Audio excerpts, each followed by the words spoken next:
Si Detective Mori ay inalok ng trabaho sa kasong pagkidnap. Ang kinidnap ay ang babaeng anak ng mayamang negosyante. Ang description ng kumidnap ay nakaitim, na rason upang magka-interes si Conan. Tumungo sila sa lokasyon ng mga biktima.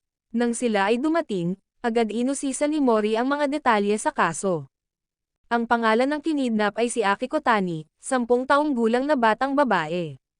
Isinalaysay ng butler ang mga pangyayari ngunit nagduda si Conan dito. Nagtaka siya bakit kailangan sa bahay ginanap ang pangyayari, na mas madali naman gawin kung nasa labas ang bata. Habang nag-iisip si Conan ay bigla siyang nilapitan ng asong bantay ng bahay.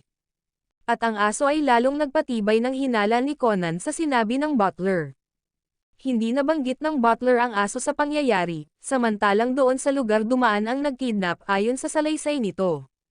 Umamin ang butler sa naunang plano. At ito ay ang magpanggap na nakidnap ang batang babae at ang magiging ransom ay ihinto ang kumpanya ng ama sa loob ng 1 buwan, yun ay upang magkaroon ng oras ang ama sa batang babae. Ngunit habang inakala nila na solve na ang kaso, biglang may tumawag sa mga ito, at ito ay ang totoong kidnapper. Naisip ni Conan na may ikalawang nagkidnap sa bata at sa pagkakataong ito ay totohanan na.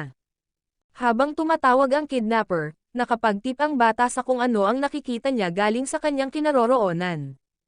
Yun ay ang chimney na na-pick up agad ni Conan. Sa mga hindi alam kung ano ang chimney, ito ay pausukan ng isang gusali, kadalasan ito nakikita sa pabrika. Hinanap na ni Conan ang lugar kung nasaan ang bata. Kasama niya sa paghahanap ang asong bantay ng negosyante. Napuntahan na ni Conan lahat ng may chimney sa lugar, ngunit hindi pa rin nila mahanap ang bata. At nang mapansin ni Conan ang mataas na hotel, agad niyang naisip na ito ang inakalang chimney ng bata, dahil ang gilid ng hotel ang nakita nito. Tumama naman ang hinala ni Conan, dahil nang pinuntahan niya ang lugar, nadatnan niya doon ang kidnapper. Dito na sila naglaban, ngunit dahil sa liit ni Conan ay hindi niya kinaya ang kidnapper. Saktong dumating si Ran at napigilan ang kidnapper. At dito na nila tuluyang nailigtas ang batang babae.